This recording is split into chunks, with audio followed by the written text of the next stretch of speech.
신율의 뉴스 정면 승부 3부 시작합니다. 오늘 3부 정면 인터뷰에서는 더불어민주당 민형배 의원 연결해서 현안에 대한 입장 들어볼 텐데요.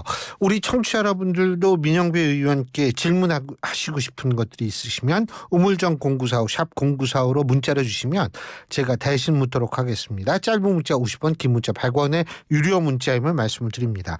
자, 앞서 말씀드린 대로 더불어민주당 민형배 의원 연결하겠습니다. 의원님 안녕하세요. 네, 안녕하세요. 에이스입니다. 아유, 예. 좀 아까 진짜 애썼어요.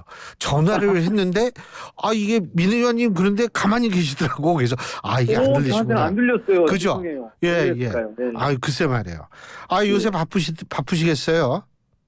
예, 저는 지금 제 지역구에서 경선 준비하고 있습니다. 예. 그 경선. 어쨌든 요새 지금 이제 국민의힘도 그렇고 민주당도 그렇고 이 공천 때문에 아주 바쁜데 제가 좀 그렇죠? 이거를 좀 여쭤볼게요. 예, 혹시 그 하위 20% 이런 의원들에 대해서요. 예. 이런 의원분들이 탈당할 가능성을 어느 정도라고 보십니까? 민 의원님께서는? 그거는 드러나 봐야지 알 수 있는 거 아닐까요? 지금으로서 그걸 점치는 건 불가능할 것 같은데. 드러나 본다는 게, 말씀하세요. 그러니까 누가 지금 거기에 해당되는지를 발표를 하지 않았잖아요. 그렇죠. 모르죠. 그리고 예. 지금으로 봐서는 개인적인 통보도 정확하게 이루어진 것 같지는 않고요. 예. 이렇게 이제 하는 거는 이른바 이 국힘 쪽의 공천 상황, 다른 당의 공천 상황이나 저희 당내의 공천 상황과 관련이 있을 텐데 예. 그게 분명하게 드러나지 않은 상태에서 어느 정도가 탈당을 할지 알 수 있는 사람이 있을까요? 제가 보기에는 어려울 것 같은데요. 예. 물론 그렇죠. 이제 공천 상황. 그런데 이제 이게 또 요새 개혁신당이라고 제3당도 나왔잖아요. 그죠? 네. 그러니까 만약에 탈당하신 분들이 그런 마음을 먹고 계신 분들이 갈 때가 있단 말이에요. 예? 쉽지 않다고 보세요? 저는 만약에 민주당에서 하위 20%가 됐다. 그게 해당됐다. 그런 분이 다른 당으로 갔다. 특히 개혁신당으로 갔다. 그러면 그게 그 입당 효과가 있을까요? 이미 이를테면 일종의 쭉정이로 판단이 된 건데 그 쭉정이 가지고 밥을 지을 수는 없잖아요. 그럼 개혁신당에서도 무조건 그런 분들을 받아들일까요? 따라서 저는 이것은 공식 발표는 잘 하지 않을 것 같은데요. 내부적으로 정리하는 그런 과정으로 접근하지 않을까요? 이재명 대표가 계속 전화는 하는 모양이에요. 그거는 하위 20%는 아닙니다만 어쨌든 일부 현역 의원이나 아니면 출마 신청을 한 분들한테 전화를 했다라는 보도가 있지 않습니까? 그거는 늘 총선이 다가오면 늘 정당마다 있는 일이지요. 이를테면 인적 쇄신의 필요성 때문에 그런 이유로 전화를 하는 거지 그게 무슨 20%에 해당됐기 때문에 전화하고 그러진 않을 것 같은데요. 물론 20%한테 전화한 건 아닌 걸로 알고 있어요. 저도. 그런데 지금 쭉정이라는 표현을 쓰셨는데 사실은 그분들이 진짜 쭉정인지 알곡인지라는 거는 우리가 판단하기 힘든 것이 친명 친문의 이 갈등이 있잖아요. 아무래도. 아닙니다. 그거는 정말 없어요? 저는 그 대목은 일부 언론에서 만드는지 국힘에서 만드는지 일종의 아주 악의적인 프레임인데 생각해 보십시오. 평가라고 하는 것 자체를 지금 총선 앞두고 하는 게 아니지 않습니까? 지난해 11월부터 이미 해왔거든요. 저만 해도 기억이 생생한데요. 그때 평가한다고 자료하고 상호평가도 하고 그때 평가하신 분들이 친명인지 비명인지 구분하고 평가한 게 아니잖아요. 그러니까 이거는 의원으로서 활동해온 의정 활동에 대한 평가를 전문가의 특히 외부에서 오신 분들이 대부분이었는데 이분들이 평가를 한 거예요. 그러니까 객관적으로 하고 지표가 있는 평가인데 기준이 다 있는 평가인데 그게 지금 친명 비명하고 무슨 관련이 있으며 특히 총선을 앞두고 바로 한다면 그런 오해가 생길지 모르지만 이미 작년에 해놓은 거거든요.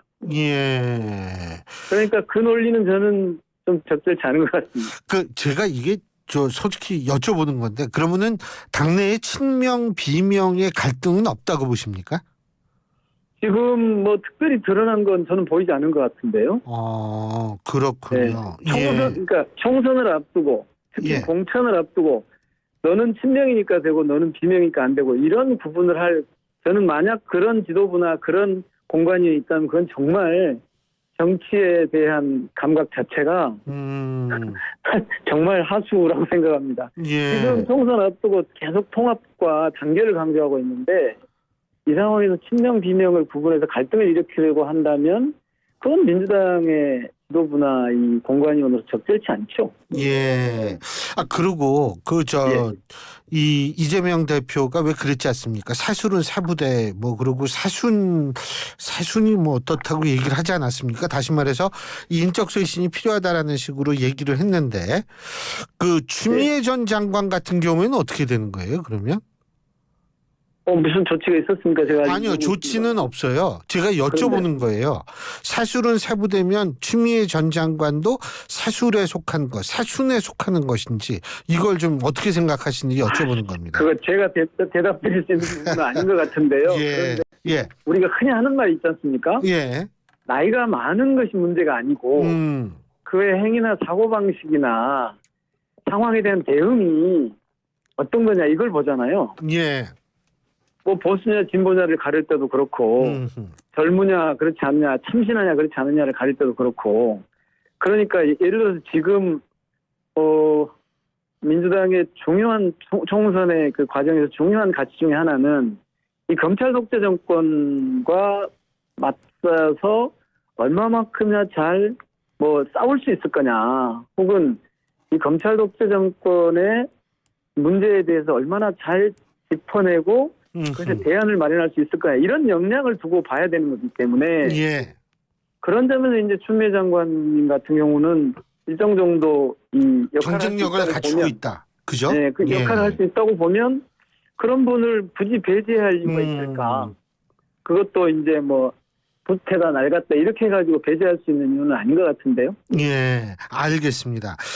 예. 그리고 검찰 독재 정권 말씀하시니까 갑자기 떠오르는 인물이 있습니다. 바로 조국 전 장관인데요. 조국 전 장관이 이제 신당 창당을 선언하면서 검찰 독재 정권 종식을 주장하고 나섰습니다. 그렇죠. 어떻게 보십니까? 신당 창당에 대해서? 저는 아마도 피하기 어려웠을 거다. 예. 자기 상황에서. 그러니까 기존의 정당과 같이 할 수 있으면 그 정당을 찾아가서 힘을 모으면 되는 건데 예. 그럴 상황이 아닌데 지금 이 상황을 그냥 두고 볼 수는 없다. 이렇게 되면 자기만의 정치 세력화를 시도하는 것은 있을 수 있는 일이라고 봐요. 물론 저는 조국 장관 평소에 좀 교류가 있던 사람이니까 제가 이분을 하고 보면 되게 현실 정치에 이렇게 나서는 게 그렇게 쉽지는 않을 것 같아 보였거든요. 그런데 이번에 이렇게 나선 거 보면 더는 그냥 보고 있을 수 없는 그런 어떤 불가피성 같은 게 자기 내면에서 솟아오른 게 아닐까라는 그런 생각을 하면서 얼마만큼이나 지금 이 검찰 독재 정권이 조국과 그 주변을 정말 짓밟았잖아요. 그래서 거기에 대해서 전에 한번 그런 표현을 하던데요.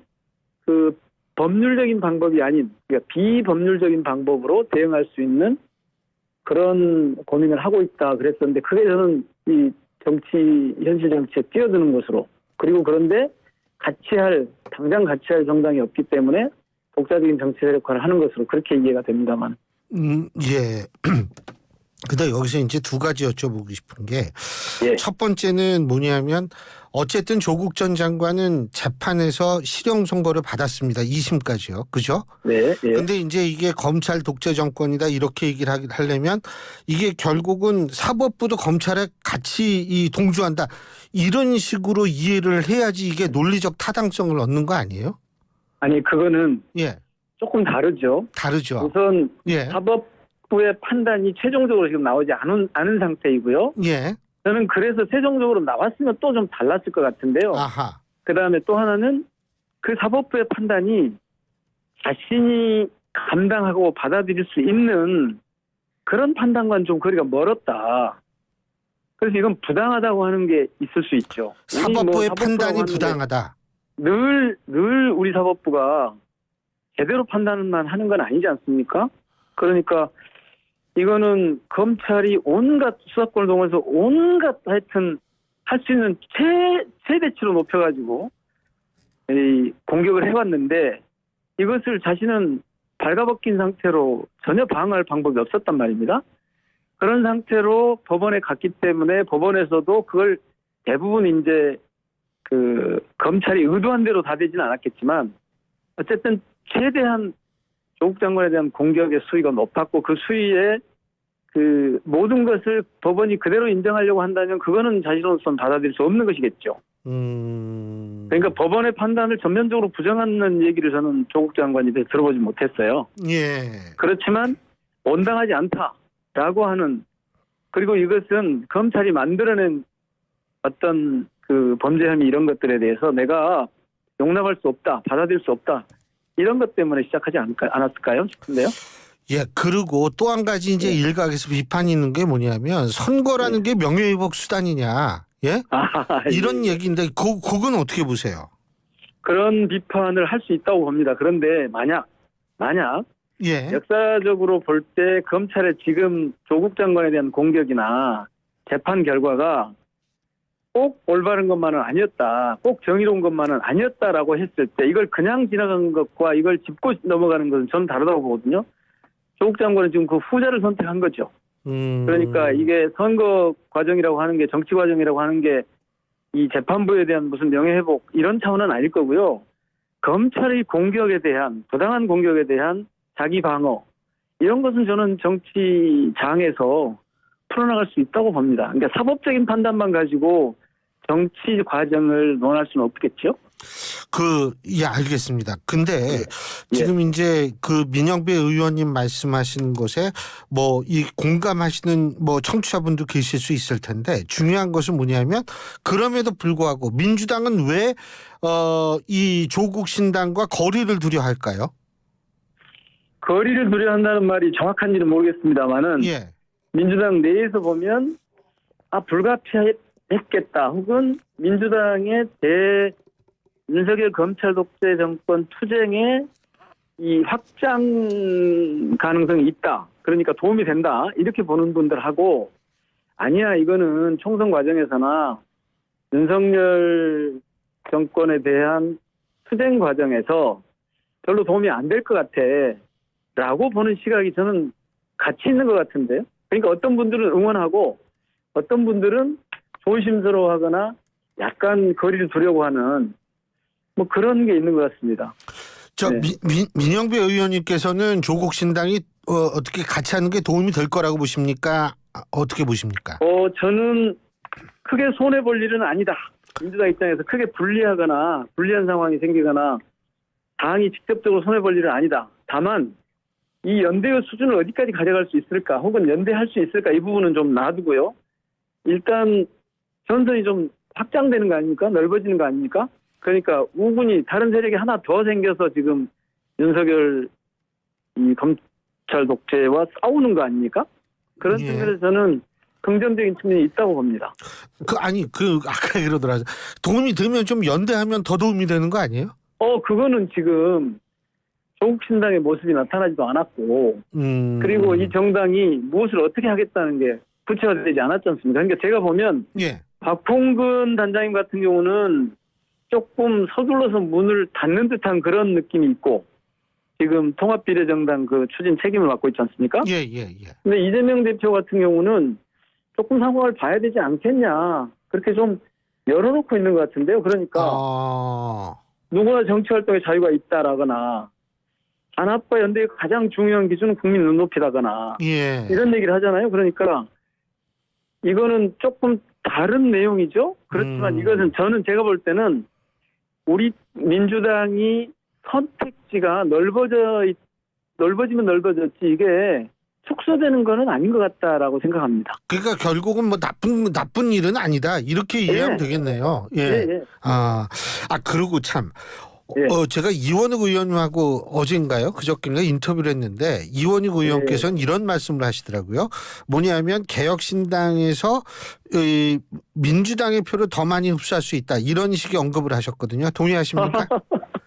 만약 그렇게 판단이 됐다면 저는 민주당이 비례대표제를 연동형으로 가지 않았을 것 같습니다. 그리고 그것은 현상적으로 여론조사 결과를 쭉 분석해 보면 제가 보기에는 국민의힘에서 개혁신당으로 이탈하는 표, 민주당에서 개혁신당으로 이탈하는 표, 이게 합해지기 전에는, 그러니까 이준석 신당과 이낙연 신당이 합해지기 전에는, 개혁신당으로 합해지기 전에는 이준석 신당으로 빠져나가는 국민의힘의 이탈표가 훨씬 더 많았다는 건 분명하게 나타나 있습니다. 그런데 이게 지금 합해진 다음에 이렇게 보니까요, 특히 호남에서는 오히려 민주당의 결집도가 높아졌어요. 그 얘기는 무슨 얘기냐면 이낙연 전 대표가 개혁신당에 합류했다고 해서 민주당의 표가 개혁신당 쪽으로 더 많이 빠져나간다, 국민의힘보다. 그거는 완전히 오진인 것 같은데요. 근데 그게 왜 그러냐 하면 비호감도 면에 있어서는 이재명 대표의 민주당이 조금 더 높다 이런 말씀을 하시면서 이제 그 얘기를 했거든요.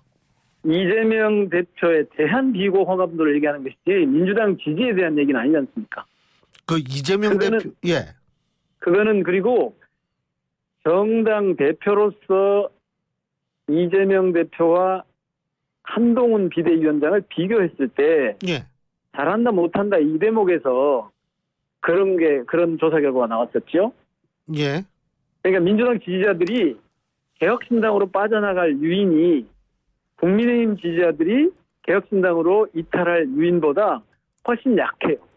제가 보기에는. 그렇기 때문에 뭐 제가 그 방송을 못 들었습니다마는 뭐 이원욱 의원다운 발상이긴 한데 사실이 아닌 것 같습니다. 예. 그럴 수가 없죠. 여러 지표들을 보면 그렇게 나오지 않던데요. 예. 예, 잘 알겠습니다. 뭐 어쨌든 한동훈 위원장이 또 오늘 여러 가지 요새 얘기를 많이 하는데 이재명 대표에 대해서 그거 어떻게 평가하세요? 정치를 일부는 하는 게 아닌 것 같고요. 윤 대통령의 그러니까 자기 정치 기반이 없는 분이잖아요. 예. 예. 윤 대통령의 이를테면 바지사장 역할을 충실하게 하려고 하는 것 같은데 그러다 보니까 마땅한 내공이 잘 안 되기 때문에 엉뚱한 얘기를 하고 있고 그것을 이재명 대표는 이를테면 응대 자체를 하지 않는 거 아닙니까 지금? 별로 응대할 만한 가치가 없으니까 안 하죠. 알겠습니다. 이게 바쁘실 텐데 이렇게 또 인터뷰도 해주시고 고맙습니다.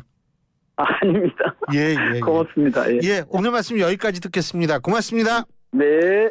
예, 지금까지 더불어민주당 민영배 의원이었습니다.